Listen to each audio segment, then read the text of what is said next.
எப்படி மாவாத்தினாலும் உங்கள் வீட்டு இட்லி நல்லாவே இல்லையா? இட்லி எடுக்கும் போகும்போது துணியில் ஒட்டிக்கிட்டு வரமாட்டேங்குதா? இட்லி வெந்தோன்னே வெடிப்புள் வந்து பார்க்கறதுக்கு நல்லா இல்லாமல் இருக்குதா? சாஃப்டாக இல்லாமல் கல்லாட்டம் இருக்குதா?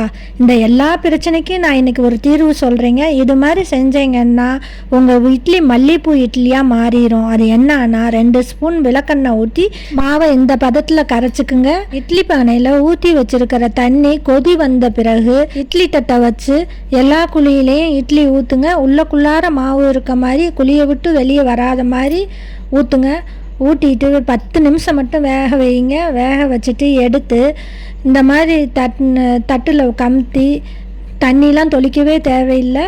அப்படியே துணியை எடுத்தீங்கன்னா இட்லி ஒட்டாமல் பஞ்சு போல் இருக்கும். பாருங்கள் எவ்வளோ நல்லா சாஃப்டாக இருக்குன்னு பாருங்கள்.